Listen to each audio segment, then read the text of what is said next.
Hi everyone, thank you for checking me out. Today I'm making pot roast. Let me show you. I have two beef chuck boneless pot roasts. I normally don't buy two, but these look a little small to me. I have washed and dried them thoroughly. I'm going to season them with some onion powder, some garlic powder, some black pepper, and some Creole seasoning. Now I normally use whatever seasoning salt I have in the house, and this is what I have. I'm going to start with the garlic powder, and I'm just going to season them pretty liberally on each side. Garlic powder, that's about a teaspoon. And I'm going to do the same with this onion powder. Put about a teaspoon of it on both of them. Then I'm going to go ahead with the seasoning, salt, and then the black pepper. This is coarse black pepper that I am using. I'm going to rub them in a bit.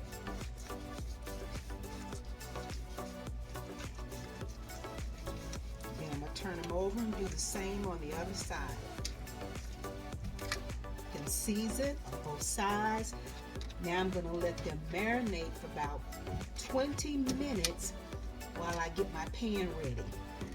I want to sear my roast on both sides, and to do that I am going to heat up about a quarter of olive oil, a quarter cup of olive oil in this skillet, just enough to cover the bottom of the pan, and I'm going to heat it up over, I'm going to turn it on medium heat and get it heated up. I think this skillet is ready. As a matter of fact, I know it is. I can see a little smoke coming up from it, so I'm going to turn it down just a notch. The only other thing is that I'm going to have to sear them one at a time because they both won't fit in the skillet. So I'm going to start with the biggest one and carefully put it into the skillet. Because this baby is ready. And I'm going to flip this over. I think I got the brown. This is the brown I'm looking for. That side took about 5 minutes. See that nice brown? Seared enough. Grab it, take it out of this pan, put it back here on the tray, and then grab the smaller one.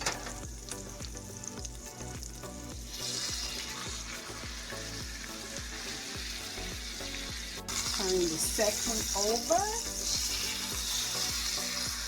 Oh, I like that brown on it too. And while I'm at it, I'm going to go ahead and preheat my oven to 350 degrees. Take the second one out now. That brown. Put it back here on the tray too. Okay. And there is not much oil left in this pan, but I want to get up all that seasoning that's at the bottom of it. So what I'm going to do is pour. I have some beef broth here, and I'm going to pour about 1/4 of a cup. Let me get a 1/4 cup. A little over 1/4 of a cup. Sit it down, and I'm going to pour it into the skillet carefully to kind of pick up some of that seasoning, like this.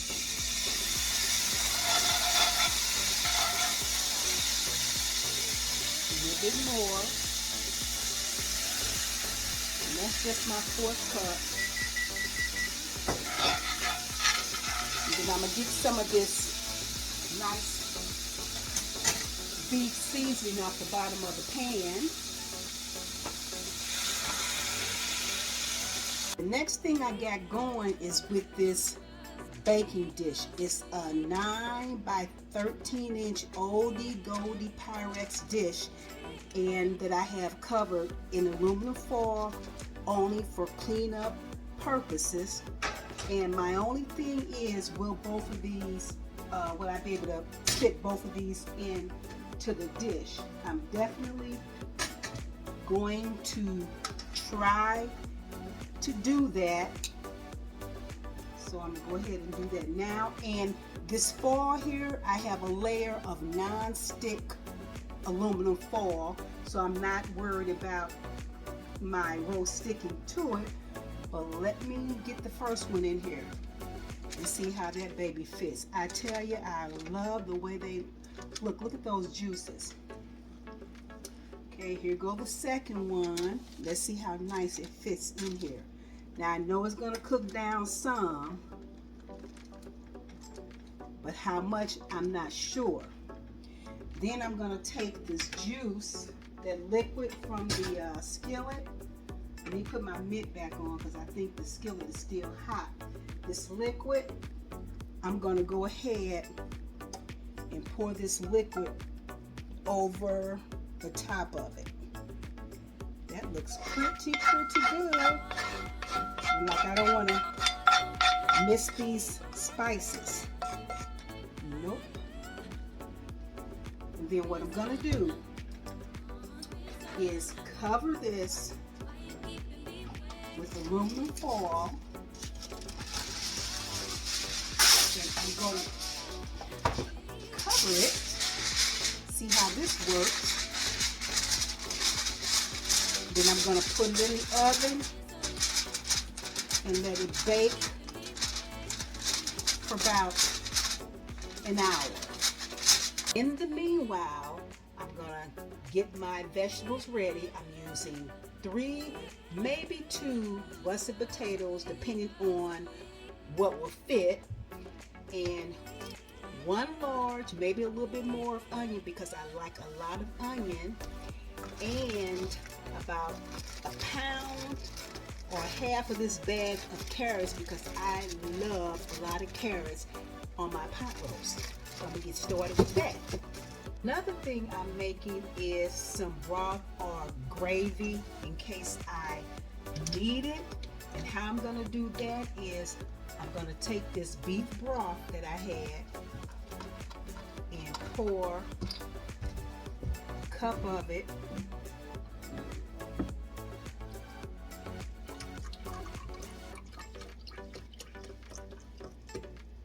About a cup. Then I'm going to take a half tablespoon. Actually, I should have just started with less broth, but I'm going to take half tablespoon of cornstarch and get that dissolved in it.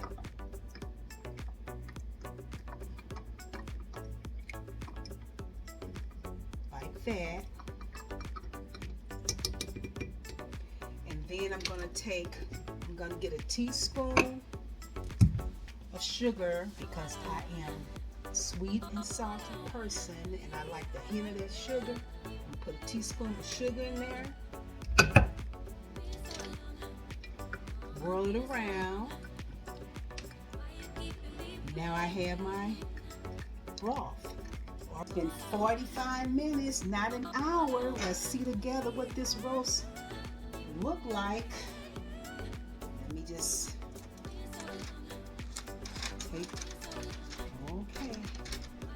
take this off here.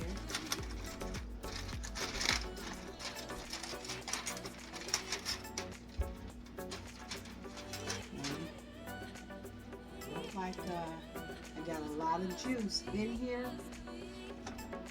I'm not sure you can see it. Let's see.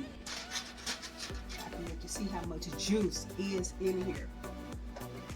So we got a lot of juice floating around after all.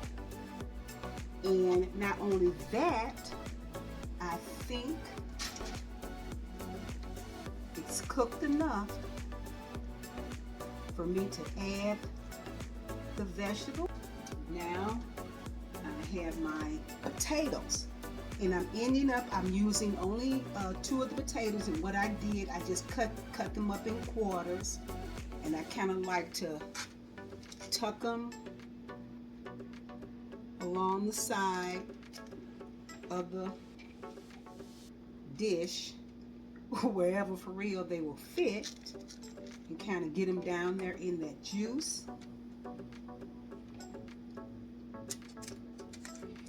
Like that. I'm going to take my carrots and really just kind of cut them up, put them on the top.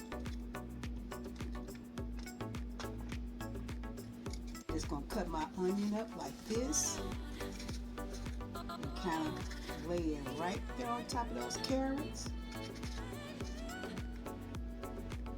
The broth I made, I'm going to just pour a little bit over the top of it.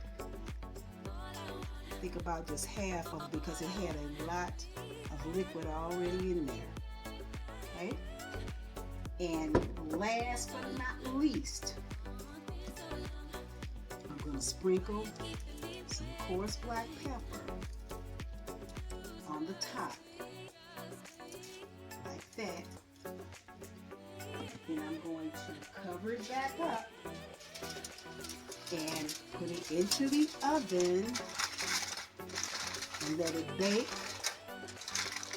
for 30 minutes. I'm going to check on it after 30 minutes. Then an hour and a half at least. I may have lost track, but here's where we are.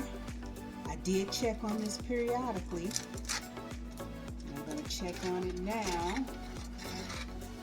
And what I'm checking for this time is tender, because we want this to be fork tender, okay? And it's not quite the tender I'm looking for.